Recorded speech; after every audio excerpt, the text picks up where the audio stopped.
Public administration में जो theoretical aspects है सबसे इम्पॉर्टेंट यही है। आप ऐसा समझ सकते हैं कि पेपर 1 का ये माइक्रो प्रोसेसर है, ठीक है। इसको समझ गए तो सब समझ गए, और इसको लोग टफ समझते हैं। मैं आपको बता रहा हूँ, इससे हल्का कुछ भी नहीं है। इसमें कुछ नया नहीं करना है, सबसे अच्छी बात यह है। इसमें कुछ डायनेमिज्म नहीं है। लोगों की धारणा यह है कि ये बड़ा टफ है। क्यों ऐसी धारणा बनी है? क्योंकि इसमें कुछ जार्गन्स हैं, जार्गन्स समझते हैं, कुछ ऐसे कठिन शब्दों के प्रयोग किए जाते हैं। जहाँ पे भी कोई थिंकर आएगा कुछ तो हल्का फुल्का कर देगा, तो फिर आप थिंकर कैसे मानोगे? लगेगा आम आदमी है, आम आदमी पार्टी वाला नहीं तो ऐसा लगेगा कि ऐसे ही कुछ बता दिया। तो थ्योरिस्ट कुछ ना कुछ जार्गन्स डालता है जानबूझ करके।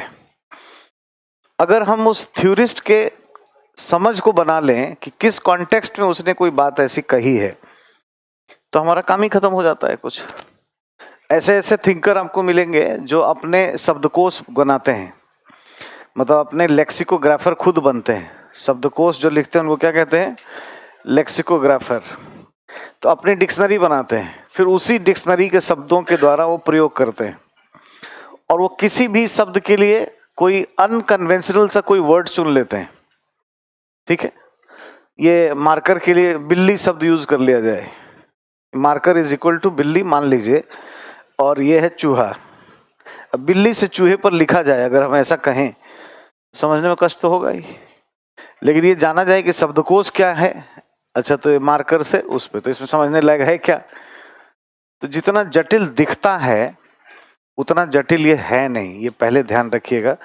और यहाँ से पढ़ेंगे तो आपको कोई समस्या कहीं किसी में होने वाली नहीं है, यहाँ तो बिल्कुल भी नहीं थ्योरीज में। लेकिन हमेशा से जो मैं बोलता रहा हूँ, जिसको हम लोग देखने में आसान समझते हैं, उसका नाम है सेकंड पेपर, राष्ट्रपति, राज्यपाल, पंचायती राज, सूचना का अधिकारी। इसमें भी पेपर 1 में बहुत सारा टॉपिक ऐसा जो जनरल जीएस टाइप का है, उस पर ध्यान देने की आवश्यकता अधिक होती है। नहीं तो जो देखने में आसान लग रहा है ना, तनाव वही दे देगा ठीक से, ठीक। ये 2 बातें जरूर ध्यान रखिएगा। अब इसमें थ्योरीज में क्या पैटर्न क्या है, कैसे हम एक समझने के लिए विचार बनाएंगे। कोई एक व्यक्ति आएगा, मान लीजिए एक्स नामक कोई थ्योरिस्ट आया, वो अपना कुछ बात कह रहा होगा, ठीक है। समय के साथ इसमें कुछ कमियां दिख जाएंगी, इसकी सीमाएं आ जाएंगी सामने अपने आप। समय आगे बढ़ा, कमी दिख जाती है। क्यों? टाइम चेंज होता है तो टेक्नोलॉजी बदल जाती है, तकनीक बदलने से बहुत सारी चीजें होती हैं, और लोगों का समझ बूझ भी बदलता है। समय जितना गुजरता है ना, आबो हवा बदलती रहती है, प्रकृति में सब बदलाव का नियम है, ठीक है। लोगों की धारणाएं, अपेक्षाएं, सभी चेंजेज होते रहते हैं इसमें, ठीक। उन कमियों से को ध्यान में रखते हुए कोई वाई नामक व्यक्ति आएगा जो इसको टारगेट करेगा कि इसको ये नहीं आता था, वो नहीं आता था, इसने ऐसा खराब बताया, वैसा खराब बताया, और फिर अपनी सिद्धांत को प्रस्तुत कर देगा। आने वाले समय में जो गति तोरा सो गति मोरा, एक समय के बाद इसमें भी कमी दिखेगी, आने वाला इसको टारगेट करेगा, यही प्रक्रिया चलती है। तो हमें एक चेन रिएक्शंस को पकड़ना होता है समझ बनाने के लिए। जैसे शुरुआती जो विचारक हैं वो दे आर क्लासिकल थिंकर्स, है ना, क्लासिकल विचारक।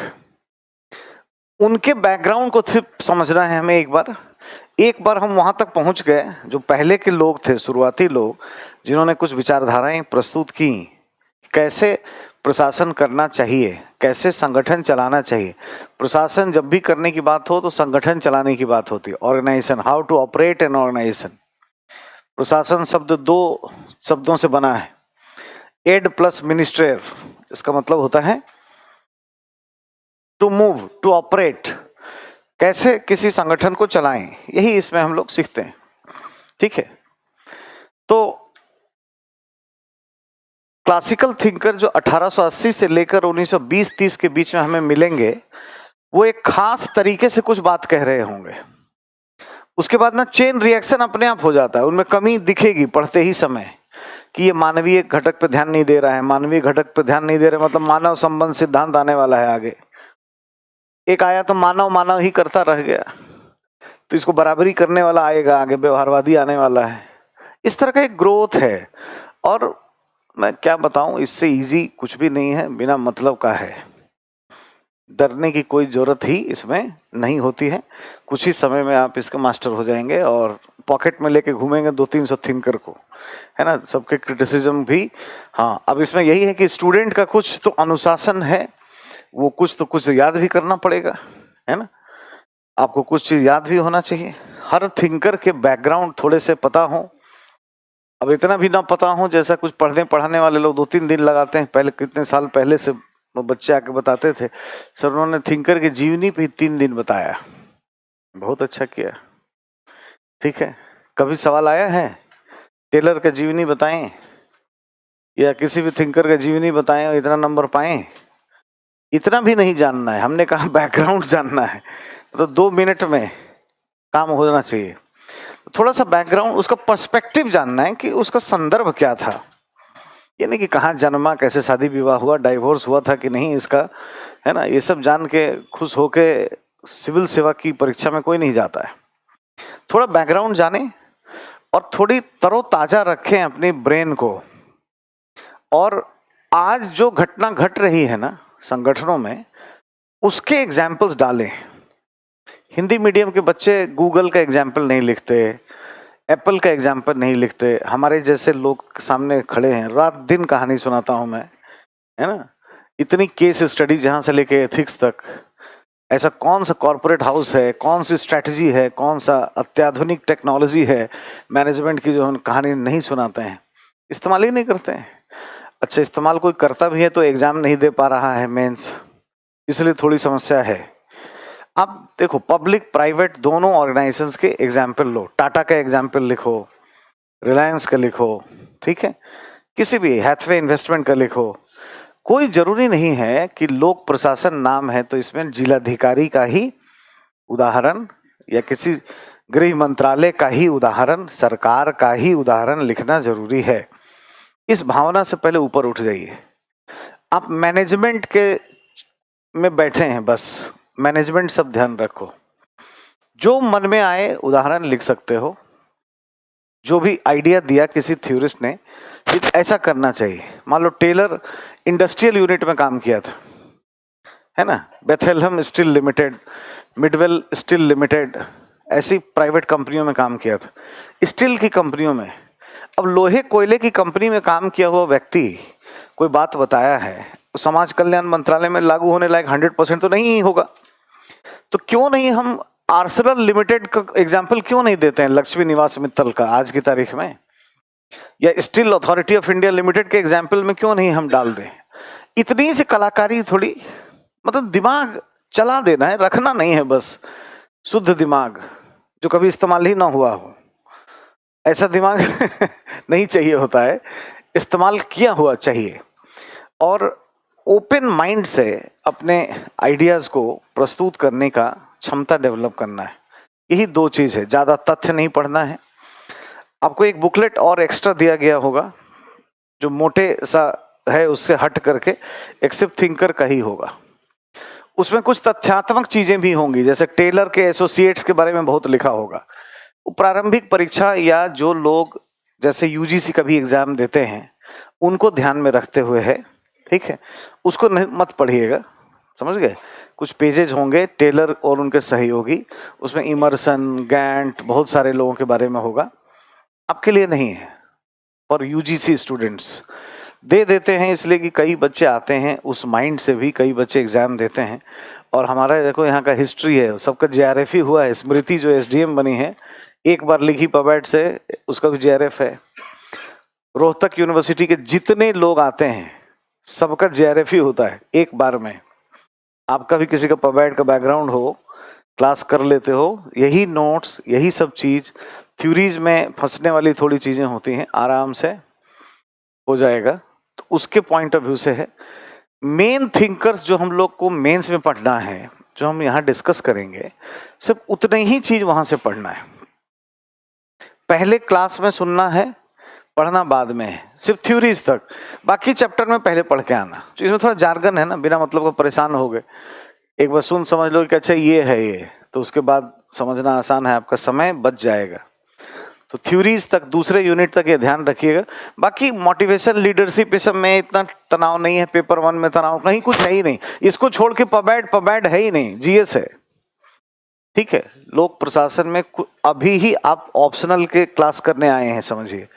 इसके पहले भी गुड गवर्नेंस, अब कोई आप पढ़े थे तो गुड गवर्नेंस तो पढ़ना है, एथिक्स में भी है, सेकेंड पेपर में भी आएगा, ऐसे भी आता है।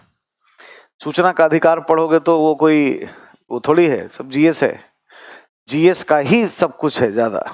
एक यूनिट बस ऑप्शनल है, वो यही है। इसको एकदम पूरी तन्मयता से अच्छे से हम लोग कर लें। बाकी भी अच्छे से ही किए हैं, अच्छे से करेंगे, इसको थोड़ा विशेष, क्योंकि इससे हमारी पहचान बनती है। और 250 में 90-95 नंबर इस एरिया से होते हैं। अगर आप एक फर्स्ट पेपर में अच्छे मार्क्स लाना चाहते हैं तो थ्योरीज के मास्टर तो आपको होने ही चाहिए, इसमें कोई शक नहीं है। ठीक है, अब एक बार देख लें कि इसके सिद्धांत कैसे आए हैं। इसके सिद्धांत का जो विकास क्रम है, थोड़ा उसको कालखंड में बांट करके देख लें कि कहाँ से कहाँ कैसे है। शुरुआती जो हम लोग थ्योरी देखेंगे इसमें, इसको कहते हैं क्लासिकल सिद्धांत। ठीक है, क्लासिकल सिद्धांत में कुछ थ्योरिस्ट हमें मिल जाएंगे जो हमें पढ़ने हैं। ठीक, और इनका टाइम अगर देखें तो 1880 से लेकर के 1920-30 तक इनका प्रभाव रहेगा। चूंकि इतना कोई मैथमेटिक्स तो है नहीं, केमिस्ट्री नहीं है, वाटर टाइट कंपार्टमेंट नहीं कर सकते, इसलिए 20-30 रखा है। ठीक है, ये जो पहला है, ये टेलर अमेरिका में काम कर रहा है। फेयोल ये फ्रांस में है ना। गुलिक एवं उर्विक हैं तो दूसरे जगह के, उर्विक ब्रिटेन के हैं, गुलिक जो है चाइनीज, और फिर अमेरिका पहुंचे और फाइनली रह गए। कार्य क्षेत्र अमेरिका ही है। और एक है मैक्स वेबर। मैक्स वेबर, ठीक है, ऑलमोस्ट ये थ्योरिस्ट हमें पढ़ने हैं। जो टेलर की विचारधारा है, इसको हम लोग साइंटिफिक मैनेजमेंट, वैज्ञानिक प्रबंधन के नाम से जानते हैं। ये दोनों हार्डकोर क्लासिकल थ्योरिस्ट हैं। क्लासिकल शब्द जब इस्तेमाल किया जाता है तो इसका मतलब होता है कि सबसे पहली विचारधारा है और औपचारिक तरीके से प्रस्तुत की गई है, अध्ययन करके प्रस्तुत की गई है। ठीक है, ये ध्यान देने की जरूरत है।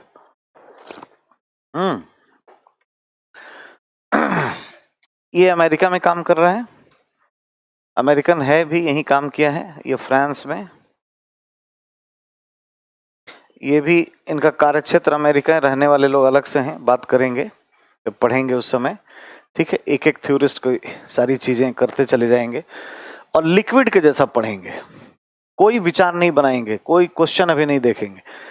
एक जोन पूरा खत्म करने के बाद तुलना करेंगे यहाँ से वहां।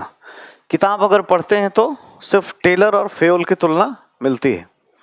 आप नोट्स देखेंगे तो पैरेलल सबकी तुलना की गई होगी यहाँ से वहां, और क्वेश्चन में कभी यहाँ से यहाँ आया होगा, इसका इससे, अरे जिसका जिससे करो, हमें इससे क्या मतलब है, हम सबको जानते हैं।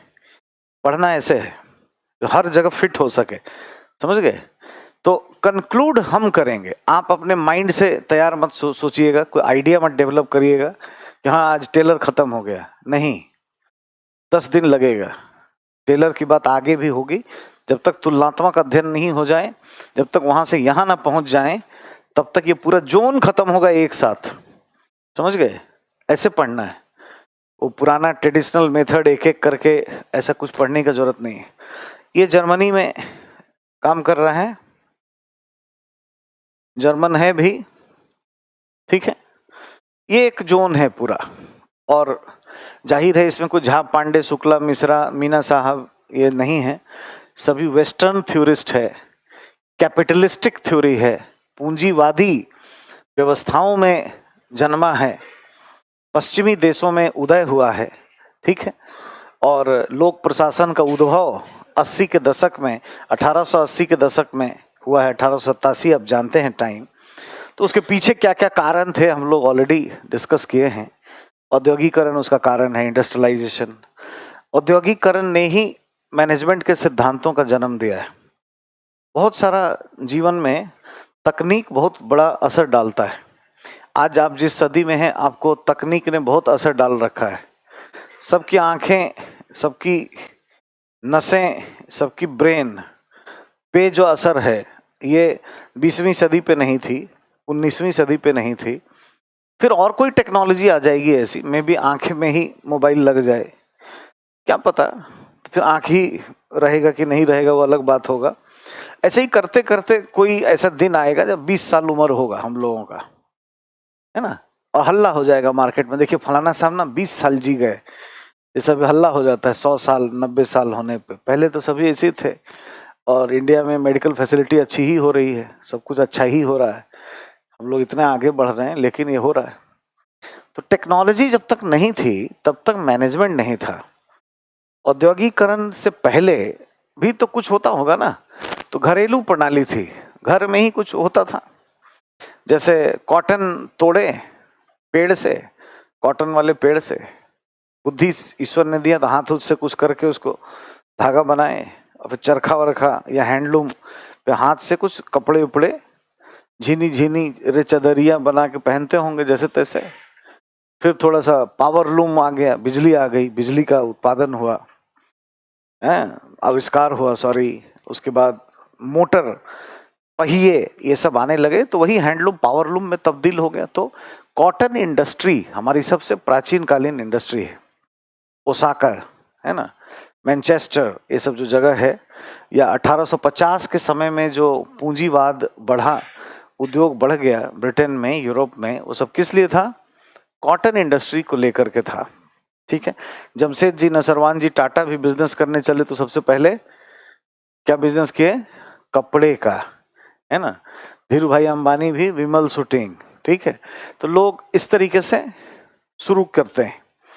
तो उद्योग जैसे ही हुआ ना, तो लोग बहुत यूनाइट हो गए, बहुत सारे कर्मचारी आ गए, तकनीक आ गया, लोग काम करने लगे, मतलब संगठन बन गया। अब ये उद्योग चलेगा कैसे ठीक से? तो इसको चलाने के लिए क्या करना चाहिए? तो इंडस्ट्रियल मैनेजमेंट, फिर मैनेजमेंट, मैनेजमेंट के कई रूप बनते चले गए, मार्केटिंग मैनेजमेंट, ठीक है, technical management, commercial management, security management, आजकल हर चीज के लिए, पेट्रोलियम का है तो पेट्रोलियम मैनेजमेंट, कई तरह की चीजें, परसेप्शन मैनेजमेंट, मैनेजमेंट सब बहुत फेमस हो गया। तो कुल मिलाकर के ये जो हम पढ़ते हैं ना, औद्योगिकरण का देन है।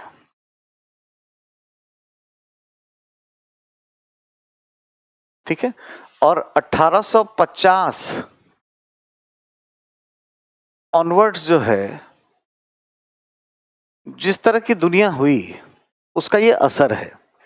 तो जब हम पहले ही से मान लीजिए कोई विषय पढ़ रहे हैं और हम ये जान रहे हैं, समझ रहे हैं कि इसका उद्भव पश्चिमी दुनिया में हुआ है, अच्छा, औद्योगिकरण के साथ इसका हुआ है, तो आज हम निजी कंपनियों के उदाहरण क्यों नहीं डाल रहे हैं इसमें? पहले सरकार में थोड़ी कुछ हुआ था। लोक प्रशासन के जितने सिद्धांत पढ़ते हो, वो एक भी सिद्धांत सरकारी संगठन के नहीं है, है ना। सभी कहाँ के हैं? प्राइवेट के। प्राइवेट ऑर्गेनाइजेशन से पब्लिक सेक्टर में लाया जा रहा है। उसका वजह यही है। जब हम मूल ही चीज जान जाएं, जैसे हम जान गए कि भाई ये व्यक्ति किस जाति, धर्म, प्रजाति, रंग, त्वचा क्षेत्र का है, अब उसके सामने ही खड़ा होके हम कहें कि नहीं तुम तो ये जाति ही खराब है, ये धर्म ही खराब है, ये रेस ही बिगड़ा हुआ है, अच्छा महसूस करेगा? तो क्यों करवाते हो ऐसा आंसर लिखने में? ठीक है। जितना देखिए इकोनॉमिक माइंड से लिखिएगा, जितना, इसीलिए देखिए जब दो ऑप्शनल होते थे ना, जिसका इकोनॉमिक्स होता था और पबैट एकदम सुपर शॉट मारता था एकदम धड़ाम से, दिल्ली विश्वविद्यालय का, जेएनयू का है तो फेल भी करता था, वो थोड़ा सा वहाँ पे समाजवादी हवाएं बहती हैं, थोड़ा सा कुछ ज्यादा ही वहाँ पे कार्ल मार्क्स का असर आ जाता है ना, तो वो थोड़ा गड़बड़ है। ठीक है भी नहीं, देखिए सब फ्लॉप कर गया। आज जिस दुनिया में हम जीते हैं वो न्यू लिबरल पैराडाइम है, यही है, लिबरल पैराडाइम से चलना है आपको, ठीक है। अब देख रहे हैं मीडिया चैनल कोई बिजनेस समिट के लिए पहल कराता है। आप किस दुनिया में रहते हैं? Maximum governance and minimum government का दौर है, और एग्जाम्पल देहाती एकदम सरकारी लोक क्षेत्रक का तो आप कभी सेट ही नहीं करता है ना, मतलब आपको वो फील ही नहीं आया। दूसरा ये भी हम समझ रहे हैं कि सिद्धांत का सृजन ये पश्चिमी देशों में हुआ है, तो ये कैसे हैं जी? पूंजीवादी हैं, कैपिटलिस्टिक ओरिएंटेशन से हैं। पहले से ही अगर हम क्लियर रहें कि हमें थोड़ा इसी माइंड से लिखना है, इसका ये भी मतलब नहीं है कि इतना खराब चीज है पूंजीवाद, है ना। पूंजीवाद शब्द बोलने से ही कुछ लोग दिल में होने लगता है। एक आध बच्चा है पॉलिटिकल साइंस में, उसमें उसके नसों में ही वामपंथ बह रहा है ना, तो वो दुखी हो जाता है, ऐसा है ना। पूंजीवाद अगर खराब चीज होता इतना लंबा चलता? पूंजीवाद की सबसे बड़ी खूबी क्या है? अपने आप को बदलने की क्षमता, स्वभाव बदल लेता है, स्वरूप बदल लेता है, और उसी में श्रमिकों का ज्यादा कल्याण हुआ है। समाजवादी व्यवस्थाओं में कल्याण नहीं हुआ, दमन हुआ है, स्टेट एग्रेशन हुआ है ज्यादा से ज्यादा, और व्यवस्थाएं टूट गई। क्यूबा फ्लॉप हो गया, चाइना देखिए फ्लॉप हो गया, market based socialist economy, USSR break, पूरी दुनिया में ब्रेक। इंडिया में देखिए लोकतांत्रिक समाजवाद, लोकतांत्रिक शब्द बढ़ता जा रहा है, समाजवादी शब्द डूबता जा रहा है। सारे समाजवादी इंस्टीट्यूशंस ध्वस्त, स्वाहा, जितने पब्लिक सेक्टर अंडरटेकिंग थे सब बर्बाद हो गए। तो सब अभी है नहीं। अब ये अलग बात है कि फिलॉसफी है, अंत में हो सकता है कार्ल मार्क्स जीत जाए, जबकि एलपीजी पैराडाइम फेल होगा तब। तो जब होगा तब देखा जाएगा। आपका एग्जाम अभी है ना, इतना भी दार्शनिक नहीं बनना है कि भविष्य में होगा, हम फेल कर जाएंगे, लेकिन एग्जाम ऐसा नहीं करना है। तो थोड़ा सा आपको मैं पहले ही बता देता हूं, कैपिटलिस्टिक ओरिएंटेशन से रखिएगा। रोज सुबह घर से चलिएगा तो सोचिएगा कि हम कंपनी के बॉस हैं, मालिक हैं, कंसल्टेंसी के लिए जा रहे हैं। क्या सोच के चलोगे?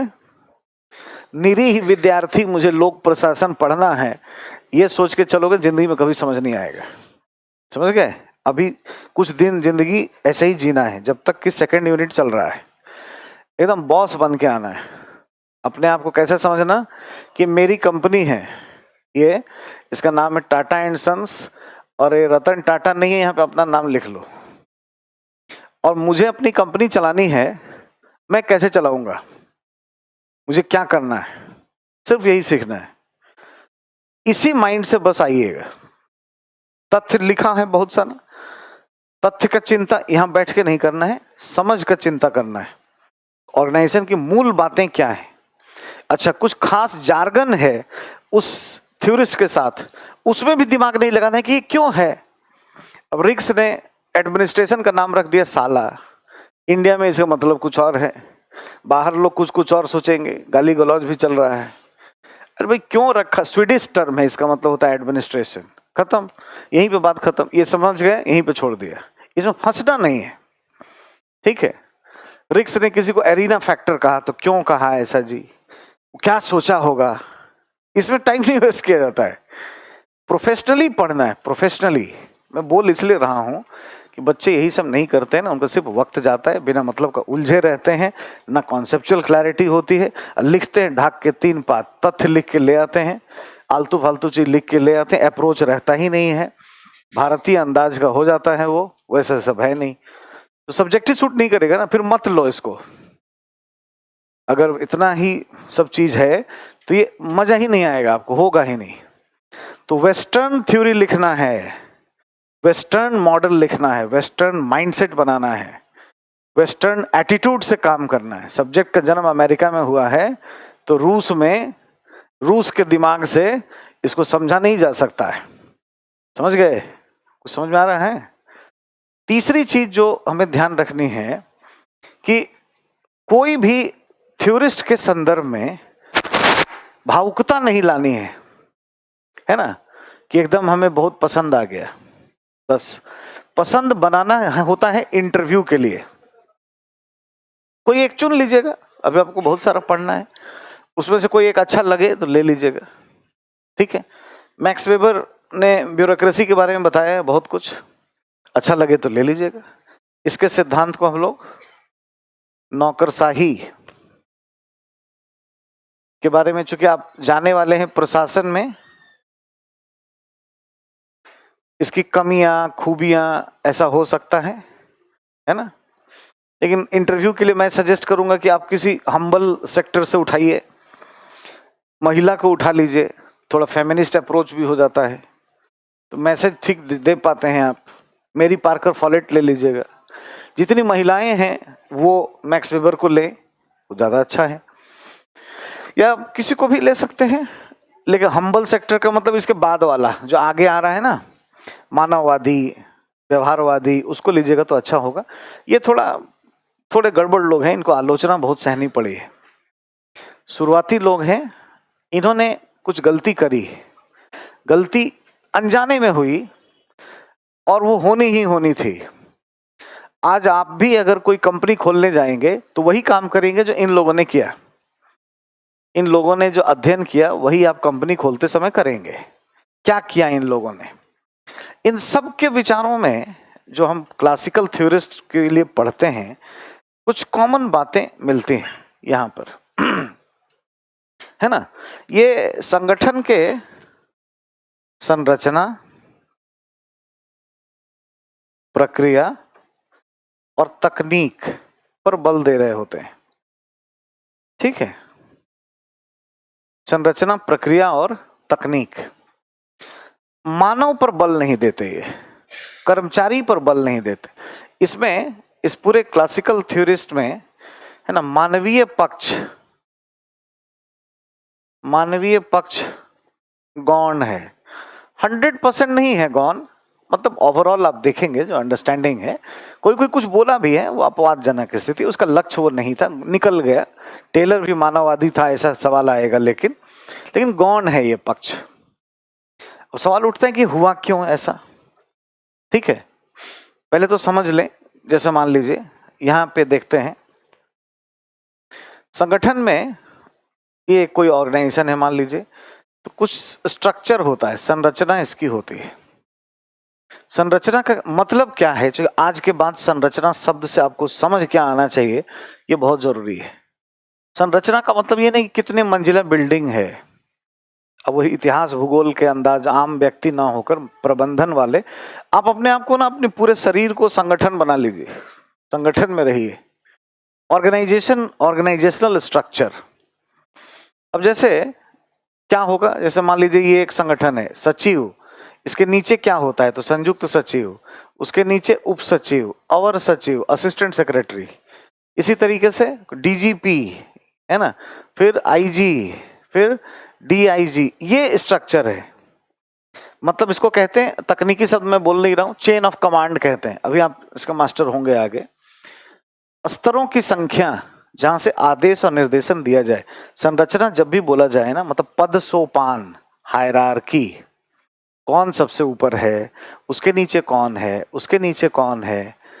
आज भी अगर आप कोई कंपनी खोलने जाओगे तो आप चेयरमैन बनोगे या बोर्ड बनाओगे, बोर्ड सबसे ऊपर होगा, फिर चेयरमैन होगा, उसके नीचे मैनेजिंग डायरेक्टर होगा, असिस्टेंट मैनेजर्स होंगे, नीचे पिन लेवल क्या होगा, हायरार्की, पद सोपान।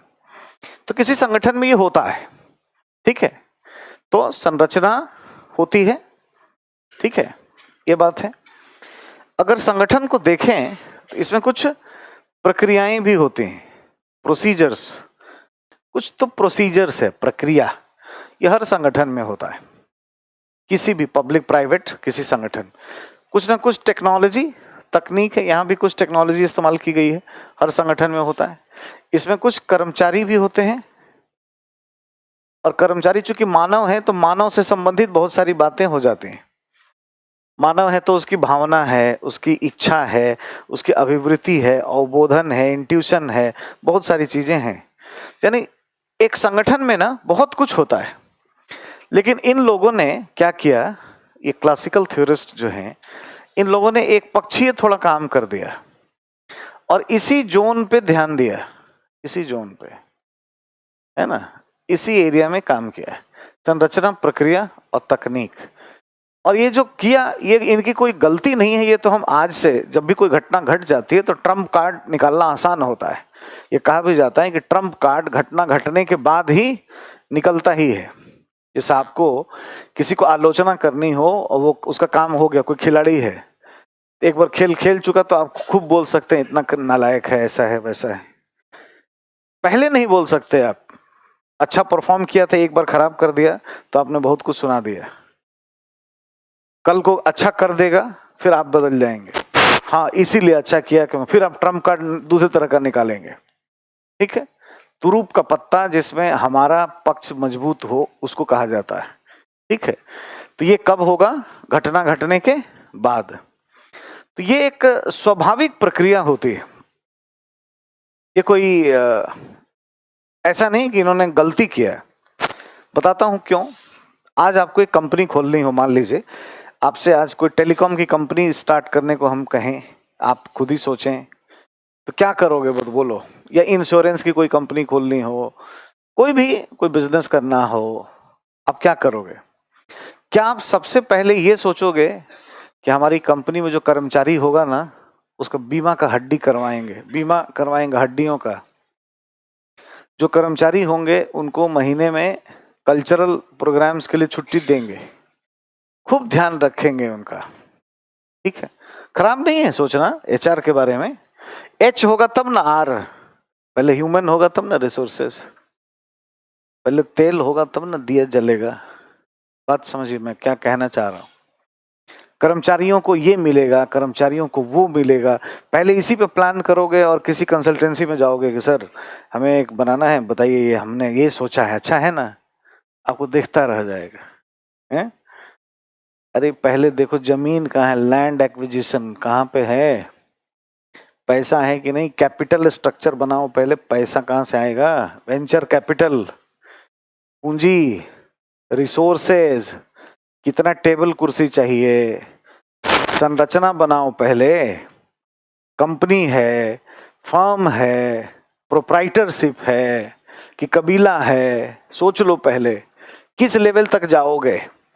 लोगों को लूट के भागोगे कि कुछ बड़ा करने वाले हो तो कंपनीज एक्ट में रजिस्टर्ड करो या फिर फर्म बना लो या कुछ करो। पहले तो आपको क्या देखना है? स्ट्रक्चर, प्रोसीजर, टेक्नोलॉजीज क्या क्या होंगी, रिसोर्सेज, नॉट ह्यूमन रिसोर्सेज। और जब ये सब चीजें हो जाती हैं तो फिर कर्मचारी भी है, कर्मचारी का कल्याण भी है, सब कुछ है, लेकिन वो फर्स्ट प्रायोरिटी नहीं होती है। तो पहले अगर हम कंपनी बनाने जाएं तो हमारा ध्यान स्वाभाविक रूप से इन्हीं चीजों पर जाता है। और ये बेचारे थ्योरिस्ट थे जो अध्ययन कर रहे थे कि कैसे संगठन चलाएं या कोई कंपनी या कोई कारोबार कैसे करते हैं, तो सबसे पहले किस चीज का अध्ययन करते? ये इसी का करते ना, स्वाभाविक था। अच्छा, इनके जो पिताजी थे, मतलब वुड्रो विल्सन, पिताजी नहीं थे, लोक प्रशासन के पिताजी थे, लोक प्रशासन के जन्मदाता। उन्होंने कहा कि भाई लोक प्रशासन में कुछ विज्ञान ढूंढिए, ठीक है, कुछ उसका तकनीकी बात बताइए, कुछ सैद्धांतिक बात बताइए, कुछ बड़ा बात बताइए जो संगठन को चलाना आसान बनाए। तो ये लोग क्या कहते हैं कि नहीं नहीं बता, हम मानव बताएंगे पहले, विज्ञान नहीं बताएंगे। ऐसा करते ये क्योंकि वो व्यक्ति अमेरिका का राष्ट्रपति बना तो उस व्यक्ति ने क्या किया, बहुत सारे इंस्टीट्यूट खड़ा करवा दिए, विश्वविद्यालयों को फंड दे दिया। तो भाई ये प्रोफेसर या रिसर्चर या किसी कंपनी में ही इंजीनियर ही है, उसी को कोई अगर कोई मिल जाता है प्रोजेक्ट स्टडी के लिए, पैसा खर्च होता है ना, और उस प्रोजेक्ट में कुछ कहा जाता है करने के लिए तो वही करना पड़ेगा। ऐसी परिस्थितियां थीं तो इन लोगों ने इस तरह के सिद्धांत का जन्म दे दिया। अब इसमें कमियां हैं, कमियां इसी पक्ष को लेके होंगे, मानवीय नहीं है, मानवीय नहीं है, सब लोग बोलेंगे। कौन बोलेगा? आगे आने वाला, इसके आगे वाला जोन जो है वो ऐसा ही होगा। समझ में आ रहा है? तो एक तो शुरुआती थ्योरिस्ट हमें कुछ ऐसे मिलेंगे जो इस तरह की बातें कर रहे होंगे, ठीक है। इससे आगे जब हम बढ़ेंगे तो हमें एक जोन मिलेगा, ठीक है, मानव संबंध का। मानव संबंध उपागम।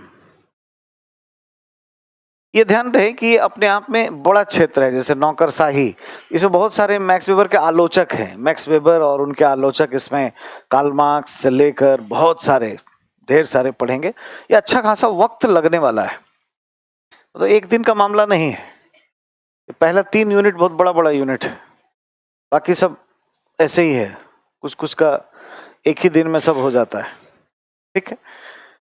मानव संबंध, उपागम। इसमें एक व्यक्ति मिलेगा अमेरिका में, इसका नाम है एल्टन मेयो। इसके और भी लोग थे सहयोग करने वाले बहुत सारे, है ना। टी.एन. व्हाइटहेड, रॉथलिस बर्गर और डिक्सन, 3 इसके एसोसिएट थे। हमें सबको जानना नहीं है, चेयरमैन यही है। ये कुछ बताता है, जाहिर है नाम से ही स्पष्ट है क्या बता रहा होगा, कमी है। इसकी स्टडीज जो है 20s में ही हो गई है, 20 के दशक में ही हुई है। फिलाडेल्फिया में एक कॉन्फ्रेंस हुआ, फिलाडेल्फिया में अध्ययन भी किया है। उसके बाद लगातार हॉथॉर्न में, शिकागो में एक जगह है, वहाँ पे कंपनी थी वेस्टर्न इलेक्ट्रिक, और वहाँ पे अध्ययन किया। ठीक है। तो 20s से ही शुरू है, लेकिन 23-24 से ही शुरू हो गया है। इसका प्रभाव जो है ना 1930 के दशक में होता है, 1930s में राइज है इसका, 30s ऑनवर्ड्स इसका प्रभाव बढ़ेगा। ठीक है। मैंने प्रभाव की बात की कि इसका कब इम्पैक्ट आएगा। ठीक है। हालांकि स्टडीज 20s का ही है। इसमें ऐसी ही चीजें बढ़ती रहेंगी। अब देखिए, फिर ये एक पक्षीय हो गया, एक जोन हो गया, एक डिवाइडर हो गया। ये क्या क्या, संरचना, प्रक्रिया, तकनीक, और ये हो गया मानव। मानव संगठन में क्या कहते हैं उसको, कर्मचारी। और थोड़ा तकनीकी बना ले उसको क्या कहते हैं, कार्मिक। अब से यही शब्द बोलना, कार्मिक। अब आप लोग प्रशासन वाले हो गए। सभी सब्जेक्ट का अपना एक वोकैब है ना, एक समझ है। पर्सनल क्यों बोलना चाहिए, पर्सनल एम्प्लॉय क्यों नहीं बोलना चाहिए, खराब लगता है। इतिहास भूगोल वाला नहीं समझ पाएगा, नहीं जानता है। जैसे ही आप कहते हो कर्मचारी है, तो लगता है ग्रुप सी ग्रुप डी कोई निरीह कर्मचारी है, नीचे वाला है।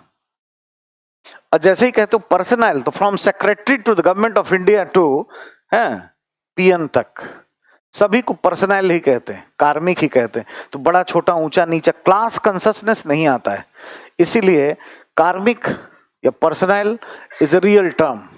ठीक है। एसेंस इसका ये है। तो कार्मिक की बात करता है। आपका एक यूनिट भी है, 9th यूनिट, कार्मिक प्रशासन, वो और फाइनेंस पेपर 2 के साथ पढ़ते ही हैं उधर। ठीक है। तो ये एरिया है। ठीक है। अब ये मानव मानव पे ही करने लगा, तो कोई कहीं ना कहीं अधूरापन तो है ही। अरे इसका भी जरूरत है ना। आज सोचो, सिर्फ मानवीय पहलू पे बल दोगे, खूब एक संगठन की कल्पना करिए जिसमें अधिकारी अधीनस्थ को, मैनेजर अपने अधीनस्थों को खूब प्यार करे, अच्छा अच्छा बोले, काम करवाए ही मत। अरे छोड़ो आज काम, बैठो चाय पीते हैं। कितने दिन चलेगा चल पाएगा? अरे ध्यान देना पड़ेगा, डांटना भी पड़ेगा, स्ट्रक्चर पे ध्यान देना पड़ेगा, प्रक्रियाएं करनी पड़ेंगी, तकनीकी सहायता लेनी होगी, इन्वॉल्वमेंट करना होगा, बढ़ाना पड़ेगा। करना होगा कि नहीं होगा? करना पड़ेगा। तो इन दोनों को मर्ज करने के लिए आ गए लोग। हमें हमेशा देखिए कमी मिलेगी, आगे लोग मिलते जाएंगे। एक सिद्धांत इसी के साथ आ गया, इसको कहते हैं व्यवहारवादी उपागम। ठीक है। इसका भी उद्भव मानव संबंध के साथ 30s में ही हुआ है, और 30s ऑनवर्ड्स इसका भी प्रभाव बढ़ा है। अब इसमें कुछ थ्योरिस्ट हमें मिलेंगे ढेर सारे, जैसे चेस्टर बर्नार्ड, साइमन इत्यादि ऐसे मिलेंगे। ठीक है। ये क्या कह रहे होंगे, ये दोनों को मर्ज कराने का काम करेंगे। ये एक तरह से पक्ष है, ये थेसिस है, इट्स ए थेसिस, ये थेसिस जोन में है। यहां लिख देते हैं थेसिस, एक पक्ष है। ये इसका एक विपक्ष हो गया, एंटीथेसिस।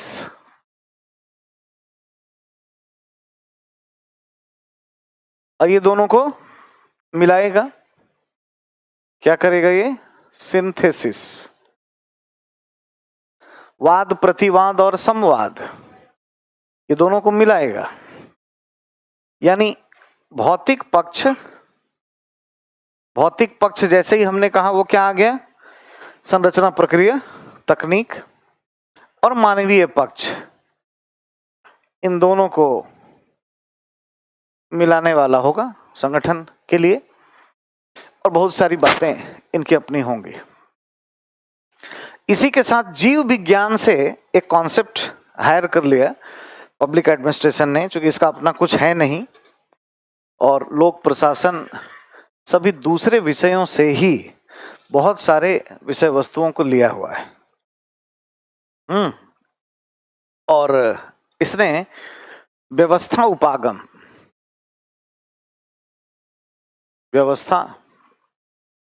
उपागम सिस्टम अप्रोच, इसका प्रभाव देखें तो 1940s ऑनवर्ड्स, 40 के दशक के बाद हुआ है। सिस्टम एक मॉडर्न कॉन्सेप्ट है जीव विज्ञान में। बर्टलेनफी इसके एक थ्योरिस्ट रहे, बर्टलेनफी, जिन्होंने इस संकल्पना को दिया। ठीक है, सिस्टम जैसे शरीर है, मानवीय शरीर 9 सब सिस्टम से बना हुआ है। पाचन तंत्र, कंकाल तंत्र, कोऑर्डिनेशन कंट्रोल सिस्टम, तंत्रिका तंत्र, इत्यादि इत्यादि। इसमें यह सोच है कि सारे सब सिस्टम, उप व्यवस्थाएं एक दूसरे से जुड़ी हुई होती, और कहीं पर भी अगर कोई समस्या हुई तो उसका दुष्प्रभाव पूरे व्यवस्था पर यानी पूरे शरीर पर पड़ता है। पाचन तंत्र खराब हो जाए तो आपका कोऑर्डिनेशन कंट्रोल बिगड़ जाएगा, अच्छा नहीं लगेगा लोगों से बात करने में। ठीक है, तंत्रिका तंत्र भी गड़बड़ाने शुरू होगा, सारा कुछ ऐसा होगा। ठीक है, कंकाल तंत्र में भी यहाँ वहाँ दर्द होने लगेगा, हार्मोनल डिसऑर्डर, हड्डियों में कुछ और, कैल्शियम लेवल आगे पीछे सब होने लगेगा, पूरा शरीर बिगड़ना शुरू हो जाता है। इसी तरीके का संगठन भी है। तो कुछ कह रहे होंगे लोग, ये इनका सोच होगा, संगठन में जितनी उप व्यवस्थाएं हैं सब जुड़ी हुई होनी चाहिए, और बाहर से जितना प्रभावित होते हैं उतना ही बाहर प्रभावित करना चाहिए, तभी वो चल पाएगा, अन्यथा संभव नहीं है। तो ऐसी कुछ बात ये कह रहे होंगे, और ये बड़ा आधुनिक विचारधारा है। यहां से प्रश्न अच्छे खासे मिलते हैं।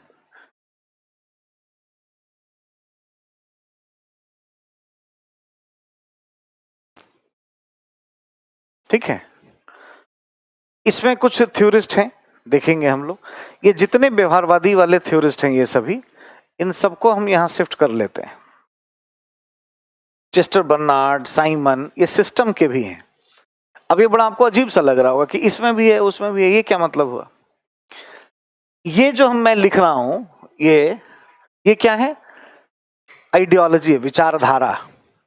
नीचे जो नाम लिखा है ये क्या है? लोग है, मैन है ना, थिंकर। तो एक थिंकर एक से अधिक विचारधारा के क्लास में हो सकता है।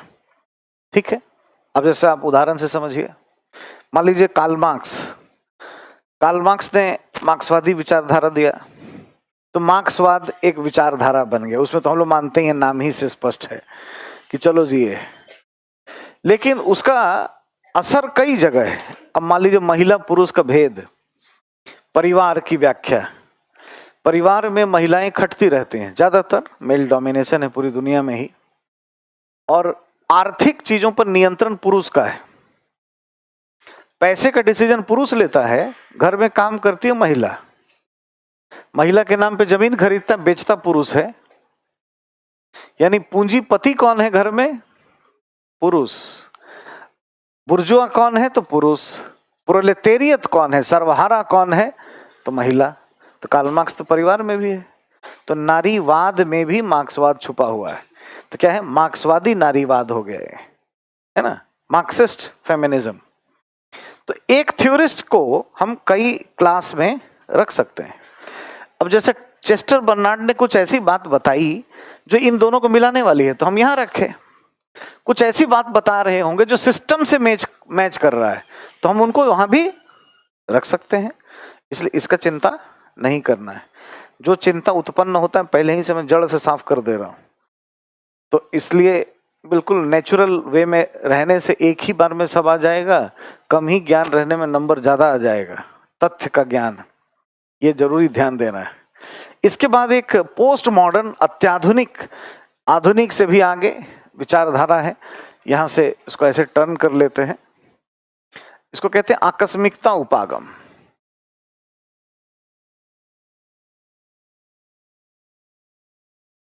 ठीक है, इसमें भी कुछ थ्योरिस्ट हमें मिलेंगे, जैसे जॉन वुडवर्ड,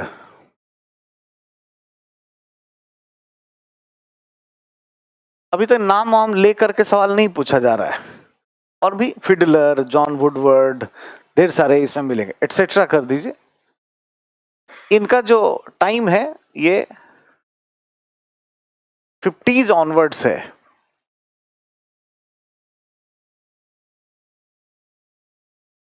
पचास के दशक के बाद, ठीक है। आकस्मिकता उपागम वाले थोड़े व्यवस्था में सुधार की बात कर रहे होते हैं, ठीक है, व्यवस्था उपागम में सुधार की बात करते हैं। क्या सुधार की बात करते हैं? जैसे व्यवस्था ये कहती है कि जितना बाहरी वातावरण से प्रभावित हूं उतना ही बाहरी वातावरण को करना चाहिए, लेकिन बाहरी वातावरण में किन चीजों पर ध्यान दें, स्ट्रक्चर पे दें, किस चीज पे दें, टेक्नोलॉजी पे दें। तो कोई है जैसे जॉन वुडवर्ड, इसने कॉन्सेप्ट दिया टास्क एंड टेक्नोलॉजी मॉडल, उन चीजों को लेकर के बताया, देखेंगे हम लोग, ठीक है। तो इस तरीके से सिद्धांत का एक ग्रोथ है यहां तक। अभी आप देखिए ये ऑलमोस्ट डेड हो गया था, लेकिन यूपीएससी ने पलटी मारा और क्वेश्चन इस एरिया से खूब पूछना शुरू कर दिया है। फिर कई बार मैंने देखा कि सिर्फ क्लासिकल थ्योरी से ही 90-95 नंबर के प्रश्न आए हुए हैं। आजकल ऐसा दौर आ गया है, पहले इधर को छोड़ दिए थे, इस एरिया से ज्यादा पूछते थे सवाल, ठीक है। अभी भी पूछते हैं, ये सब तो लाइमलाइट में रहते ही हैं, लेकिन आजकल फिर टर्न कर दिया है थोड़ा, ये गायब कर दिए थे बीच में, आजकल फिर से लाइव होने लगा है, और बहुत ही हल्के सरल पीसीएस टाइप के सवाल पूछने लगे हैं। मतलब इससे अच्छा जोन और इससे अच्छा समय एग्जाम पास करने का कुछ नहीं हो सकता है इस विषय को लेकर के। जिस तरीके के प्रश्न आ रहे हैं, जिस तरीके से अभी मार्क्स दिए जा रहे हैं, इसमें 2-3 साल थोड़ा हर्डल जरूर था, समय चला गया। 12 के बाद 13, 14, 15, ये 3 साल जरूर तंग किया यूपीएससी ने, क्योंकि बहुत ज्यादा भर्तियां होती थी, इससे 2 से 1 ऑप्शनल हुआ, तो अब तो एकदम इस जोन से बाहर है, फायरिंग लाइन पे है नहीं। यहां ध्यान रखिएगा, साइंटिफिक मैनेजमेंट और मैनेजमेंट को 2 चीज नहीं होता है। ऐसा नहीं है कि साइंटिफिक मैनेजमेंट का मतलब नाइट्रोजन हाइड्रोजन का मैनेजमेंट और मैनेजमेंट मतलब मैनेजमेंट। ये स्ट्रेस देने के लिए, एम्फेसिस करने के लिए शब्द यूज किया गया है, ठीक है। प्रबंधन ही है, दूसरा नहीं है। प्रबंधन या प्रशासन क्या होता है? किसी संगठन को चलाने के लिए जो भी करना पड़े, जो भी प्रयास करना पड़े, उसे प्रशासन या प्रबंधन कहते हैं। जो भी में क्या क्या भी करना पड़ता है, पोस्ट कॉर्प प्लान करना पड़ेगा, planning, organising, staffing, direction, coordination, reporting and budgeting में भी इतना ही काम नहीं करना पड़ता, बहुत सारा मोटिवेशन, लीडरशिप, संचार, बहुत सारा करना होता है, लेकिन ये करना ही करना है। प्लान करना है, ऑर्गेनाइज करना है, काम बांटना है लोगों में, स्टाफ की भर्ती कैसे हो, कैसे उसको देखा जाए, डायरेक्शन दिया जाए कोई काम करने के लिए, काम हुआ कि नहीं प्रतिवेदन लिया जाए, समन्वय हो, समन्वय में सब काम एक साथ होना चाहिए, बजट, पैसा भी चाहिए, तब संगठन चलता है, नहीं तो संगठन चलता नहीं है। और एक मैनेजर यही काम कर रहा होता है ना। Manager is nothing but a planner, organiser, है ना। स्टाफिंग करने वाला प्लानर है, ठीक है, स्टाफ एजेंसी है। Manager is nothing but a report seeker, coordinator and budget allocator, यही सब काम करता है, ठीक। और भी वो लीडर भी है, वो संचारकर्ता भी है, मोरल बूस्टर करने के लिए भी है, कई भूमिका में मैनेजर को आना पड़ता है, ठीक है, और उसको हैंडल करना होता है। इसी तरीके से अगर हम कोई शब्द डाल देते हैं आगे कि साइंटिफिक मैनेजमेंट है, तो एक तो पहले ही से आपको क्लैरिटी है कि इसमें भौतिक यांत्रिक पहलुओं पर बल दिया है, तो ऐसा ही होगा। अब ये हुआ क्यों है? ये शब्द जो है साइंटिफिक मैनेजमेंट टेलर ने नहीं दिया है, ये इंजीनियर थे। बैकग्राउंड इनका, सबसे पहले हम लोग इनकी पृष्ठभूमि ही देखेंगे कि क्या है। नोट से पढ़िएगा, उसमें लिखा है अच्छे से। इंजीनियर है भाई, ठीक है, तो इंजीनियर है तो टेक्निकल बात ही बोलेगा ना कुछ। मैकेनिकल इंजीनियर है, आपको शुरू में इंजीनियर खूब मिलेंगे, बाद में मनोवैज्ञानिक मिलने लगेंगे, इंजीनियर के दिन खराब हो जाएंगे, है ना। तो मैकेनिकल इंजीनियरिंग पढ़ने के बाद फिलाडेल्फिया में जन्मा है, और उसके बाद जो है शुरू किया, और कुछ कुछ कंपनीज में जैसे क्रैम्प शिपयार्ड लिमिटेड है ना, कोई समाज कल्याण विभाग नहीं है, ठीक है, शिपयार्ड लिमिटेड में गोदी में काम किया होगा, बंदरगाह में, ठीक है, ऐसे जो टेक्निकल मैकेनिकल। उसके बाद Midvale steel limited, Bethlehem steel limited में काम किया है, ठीक है, और नौकरी कर रहा है। कोई सोचा नहीं है कि हमें कोई महान थिंकर के जैसा कोई पढ़ेगा, ये तो आगे हो गया। गांधी ने आंदोलन किया तो थोड़ी सोचे थे गांधीवाद हो जाएगा, गांधी जी सोच के थोड़ी काम कर रहे होंगे कि ऑक्सफोर्ड में हमारे डिपार्टमेंट बनेगा, गांधीयन डिपार्टमेंट होगा, ऐसे थोड़ी सोचे होंगे। इतना गांधीयन लिटरेचर छप जाएगा, ये तो आउटकम हो जाता है किसी व्यक्ति के कारनामे पर। आज जो प्रधानमंत्री हैं जो बहुत कुछ ऐसा कर रहे हैं, आज भले ही ट्विटर पे इतनी गालियां चल रही हैं, कल परसों हो सकता है कि बहुत सारा एकेडमिक्स में चीजें हो जाएं, भाई ये दिशा बदल दिया गया, धारा इधर से इधर हुआ, ठीक है।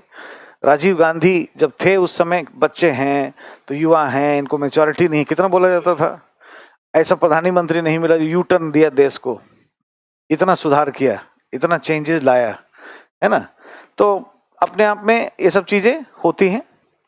तो एक नौकरी करने का क्यूरियस माइंड का था, मतलब चीजों को जाने समझें, और जाने तो चुप न लगा जाएं, उसको आगे भी बढ़ाएं, इस तरह के दिमाग का था। तो मिडवेल स्टील, बेथेलहम स्टील जैसी लोहे कोयले और शिपयार्ड जैसी कंपनी का अनुभव है, तकनीकी अनुभव है।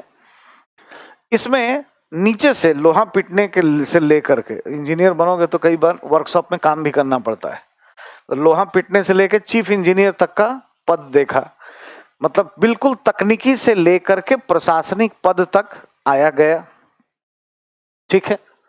अनुभव इतना अच्छा है। इसने अपने कुछ प्रयोग भी किए, छोटे छोटे प्रयोग किए।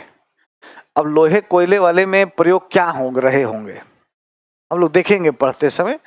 कोई ऐसा नहीं है कि बहुत हाईटेक लाइब्रेरी, मतलब लैब में या कोई कंप्यूटर वगैरह ये सब कर था ही नहीं इस जमाने में। जमाना हमेशा ध्यान रखना है, जब भी बात चले यहाँ से लेके 1910 का दशक याद रखिएगा, 15 में डेथ हो जाता है ना। मतलब इनका जो थ्योरीज है उसी जोन में रहेगा, क्लासिकल जोन में, ठीक। ऑलमोस्ट कंप्यूटर की कोई वही नहीं है, तो ऐसा कुछ नहीं है, सिंपल छोटे छोटे प्रयोग भी इसने किए, और उस प्रयोग के आधार पर लिटरेचर लिखता रहा, किताब लिखता रहा, पैम्फलेट्स लिखता रहा, आर्टिकल लिखता रहा। जैसे वेल्डिंग एक है, वेल्डिंग हो गया था उस समय, इस जमाने में जो जमाना है, तो वेल्डिंग कैसे करें। वेल्डिंग करने के लिए जो ग्लास होता है वो उसका कितने mm का, कितना थिकनेस होना चाहिए, मतलब ज्यादा पतला करोगे तो अंधे हो जाओगे, इतना रोशनी एक ही बार दिखेगी, तो एक बार में नहीं होगा, करते करते हो जाएगा, है? और बहुत मोटा कर दोगे तो हाथी पे चला गया करंट, वो भी अच्छा नहीं है। तो कितना होना चाहिए, इसका वो एक्सपीरियंस किया। तो पहले खूब मोटा बनाया, फिर पतला किया, फिर पतला किया, फिर पतला किया। ये टेस्ट करने में अपना आंख भी खराब कर लिया हालांकि, लेकिन किया, और फिर एक किताब लिख दिया 1895, नोट्स ऑन वेल्डिंग, किताब का ही नाम है, टाइटल है, ठीक है। फिर कैसे जो धातु की कटाई हो रही है, कटाई में ब्लेड कितने टाइम के बाद चेंज होना चाहिए, कोई भी लोहा, कच्चा लोहा है, कैसे उसको कट करें। तो आर्ट ऑफ कटिंग मेटल किताब हो गया। शॉप मैनेजमेंट किताब हो गया। शॉप मतलब कोई दुकान नहीं, उद्योगों में शॉप फ्लोर नीचे वाले को बोलते हैं। जैसे ये कोई मान लो इंडस्ट्री है, कोई SAIL steel authority of India limited कहे तो नीचे वाले जो जोन होगा जहाँ लोहा कोयला ब्लास्ट फर्नांस ये सब चल रहा होगा, इसको क्या कहते हैं? Soft floor, soft floor. और ये है टॉप मैनेजमेंट, है ना।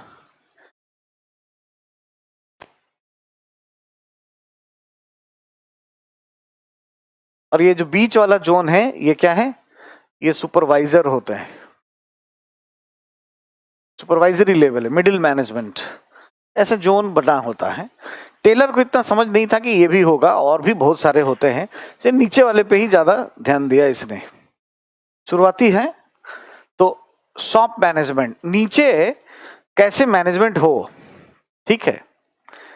किताब लिखा मतलब कौन कौन क्या काम करेगा, कौन टाइम को देखेगा, कितने समय में उत्पादन होगा, कौन कर्मचारियों के अनुशासन का ध्यान रखेगा, ऐसी बातें हम लोग करेंगे थ्योरीज में अभी। मतलब शॉप का मैनेजमेंट, उसमें कर्मचारी, काम, व्यवस्थाएं, सिस्टम कैसा होगा, एक अध्ययन इसका किया, किताब लिखा, यही काम करता था। 1911 में एक किताब लिखी उसने, कार्यकुशलता कैसे बढ़ाएं, संगठन में विज्ञानवादी तत्व को कैसे जोड़ें, और उस किताब का नाम था गॉस्पेल ऑफ एफिशिएंसी। इतनी किताब को आपको याद नहीं रखना है, जितना मैंने बोला एक भी याद नहीं रखना है। यूजीसी का एग्जाम हो, पीटी का एग्जाम होता तो मैं कहता कि रट जाओ, नहीं तो डूब जाओगे। अब वो है नहीं, पीटी देना नहीं ऑप्शनल से, यूजीसी देने जाओगे तो उसको पढ़ना है, एक ही याद रखना है। जो 1911 में इस व्यक्ति ने किताब लिखी है ना, एक किताब बस याद रखना है, और किताब का नाम है प्रिंसिपल्स ऑफ साइंटिफिक मैनेजमेंट। लिखा हुआ है अच्छे से, चिंता नहीं करिए, सब लिखा है ना। वैज्ञानिक प्रबंधन के सिद्धांत, अपने पूरे जीवन भर का जो अनुभव है उस किताब में इस व्यक्ति ने डाल दिया। तो प्रिंसिपल्स ऑफ साइंटिफिक मैनेजमेंट, एक किताब, एक थिंकर, एक किताब ध्यान रखना होगा हमेशा। और ये विद्यार्थी का अनुशासन है, इसमें नहीं चलेगा, वरना एकदम फायरिंग लाइन पर रहने के लिए तैयार रहिए, है ना। हर किसी का, चेस्टर बर्नार्ड का एक किताब मोस्ट इंपॉर्टेंट, है ना। फॉलेट का एक किताब, और मैं यही बताऊंगा, आपसे पूछवाऊंगा भी, याद भी करा दूंगा पीछे जाके, तो आपको एक एक ध्यान में रखना है। ऐसी इसकी पृष्ठभूमि रही है। अब ऐसे ही पृष्ठभूमि में इस किताब में जो चीज लिखा है इसने, वही विचारधारा, वैज्ञानिक प्रबंधन की विचारधारा है। ये शब्द जो है ना साइंटिफिक मैनेजमेंट, ये टेलर ने नहीं दिए, ये एक दूसरे व्यक्ति थे, लुइस ब्रांडिस, एक और इंजीनियर है जिसने इस शब्द को गढ़ा। और इन लोगों की एक सोसाइटी थी अमेरिका में, ठीक है। जितने मैकेनिकल इंजीनियर थे ना, एक जगह क्लब नहीं होता है, American society for mechanical engineers, ASME, ये हुआ करती थी। क्लब में अपना खाना पीना बैठते थे सारे इंजीनियर, सब अपना अपना कहानी कहते थे। कोई मान लो मिडवेल स्टील में काम किया है, कोई बेथेलहम में है, कोई कहीं है, कोई जनरल मोटर में काम कर रहा है, कोई वेस्टर्न इलेक्ट्रिक में है, सब आते थे। कुछ उसमें यूरोप के भी लोग थे। फ्रांस से एक व्यक्ति आपको मिलेगा आगे अभी, उसका नाम है हेनरी फ्योल, वो भी जाके बैठ रहा है, ठीक है। फ्रेंच में ही काम करता है, लेकिन अंग्रेजी कुछ टूटी फूटी तरीके से समझ रहा है, वो भी जाके बैठता है। उस पर भी असर जाएगा टेलर का इसी वजह से। तो इस सोसाइटी में अच्छी अच्छी बातें हुआ करती थी, ठीक है, कि देखो संगठन में ना ऐसे काम करोगे, ये वाला हाइड्रोलिक्स ऐसे लगाओगे तो चलेगा। टेक्निकल बात है ना, सभी क्या मैकेनिकल इंजीनियरिंग, शुरू में कंप्यूटर इंजीनियर नहीं मिलेंगे इस जमाने में, आज मिलते हैं, क्योंकि उसका टेक्नोलॉजी का प्रभाव नहीं था, ठीक है। तो उसी में बैठता था लुइस ब्रांडिस, और उसने कह दिया कि यार तुम जो बात बताते हो ना, बड़ा साइंटिफिक मैनेजमेंट है, इसी से नाम जुड़ गया उसका, साइंटिफिक मैनेजमेंट। जैसे कोई स्टूडेंट पढ़ाई करता है तो बड़ा डायग्राम बना के पढ़ रहा है, तो कोई आए और उसका देखो बड़ा साइंटिफिक तरीके से पढ़ रहे हो। तो ऐसा थोड़ी है कि नाइट्रोजन में बैठ के हाइड्रोजन से नहाते हुए तो पढ़ रहा होगा। Scientific emphatic word, there is no scientific in scientific management. ये कोई भी रॉकेट साइंस नहीं है, देहाती व्यक्ति भी इसके विचारधारा को समझ सकता है, इसको बिल्कुल थोड़ा सा ज्ञान हो गांव का, ठीक है, यही ध्यान रखना है, ठीक। तो इस तरह की पृष्ठभूमि रही है, इसका कोई लेना देना इससे नहीं है। This is management, all about how to operate an organisation, यही इसमें पढ़ना होता है। अब इसके योगदान को हम देखेंगे कि ये क्या क्या योगदान देते हैं। ठीक है, योगदान जो है कई चीज के लिए इन्होंने दिया। एक तो वैज्ञानिक प्रबंधन के 4 सिद्धांत बता दिए। ठीक है, 4 सिद्धांत दिए, इसका बदला निकाला फ्रांस का एक व्यक्ति ने, उसने कहा लो मेरा 14 लो, तुम्हारा 4 तो हमारा, ये कंपटीशन रहता है आपस में, वो भी है, देखेंगे। ये 4 सिद्धांत लागू कैसे हो जाए, इसके लिए एटीट्यूड में चेंज करने के लिए कुछ बात बताया। तो मानसिक क्रांति की विचारधारा, कोई मानसिक क्रांति, कोई खूनी क्रांति ऐसा नहीं है। एटीट्यूड में चेंज, एम्प्लॉयर और एम्प्लॉई के एटीट्यूड की चेंज की बात इसने की है। ठीक है, इसने विशेषीकरण को बढ़ावा देने के लिए कार्यात्मक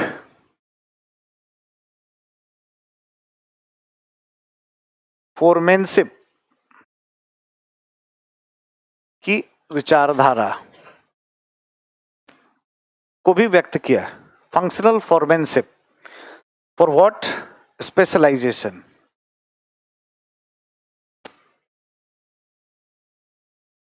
राइट, विशेषीकरण के लिए कि संगठन में स्पेशलाइजेशन कैसे लाएं। और जाहिर है कि इंजीनियर है, अब बैकग्राउंड जान गए, टेक्निकल सब चीज सीखा है, तो कुछ ऐसा ही बताएगा। ठीक है, और चौथी बात जो है नई मजदूरी व्यवस्था।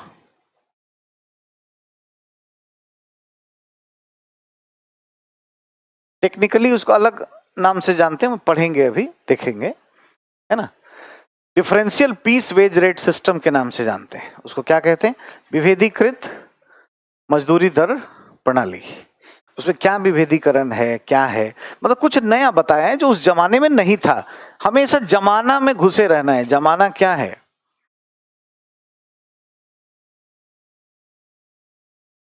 इस जमाने में हमेशा रहना है, आज के जमाने में नहीं। 100 साल पीछे जाके समझना है माइंड। उद्योगीकरण, पूंजीवाद, ये सब उसी जोन में समझना है। अपना दिमाग को एकदम ना बटन उसका एकदम पावर हाउस ऑफ रखे, सिर्फ खिड़की खुला रखे दिमाग का, आने दो, जो करता है करने दो।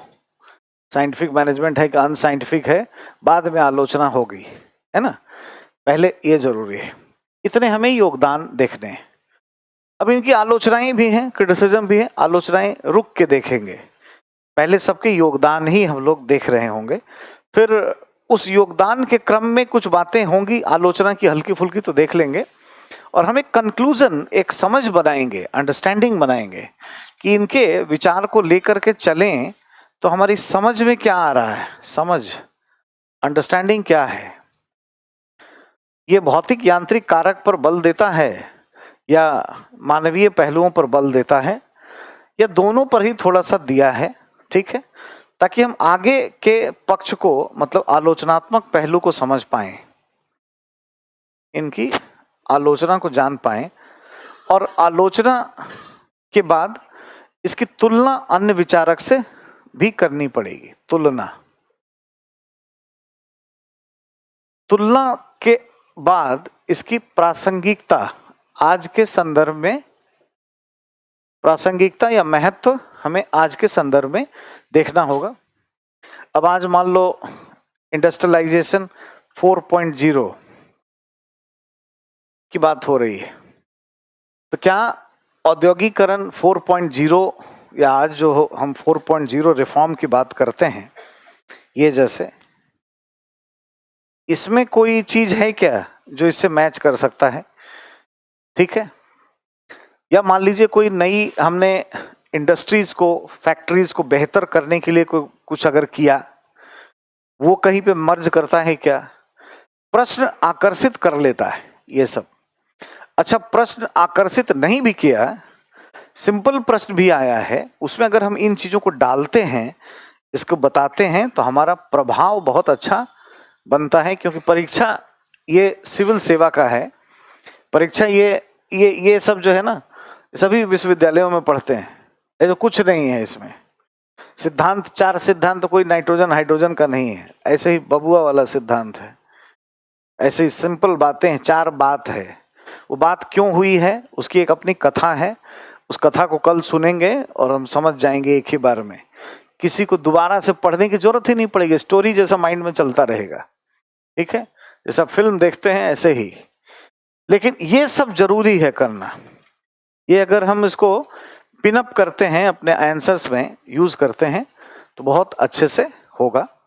कल हम लोग यहाँ से स्टार्ट करेंगे, क्या योगदान इसने दिया है ना, क्या 4 सिद्धांत बताए, क्यों बताए, क्या क्या वजह थी, क्या समस्या थी, और फिर 1 बाय 1 यहीं से बढ़ते रहेंगे आगे। ठीक है, थैंक यू।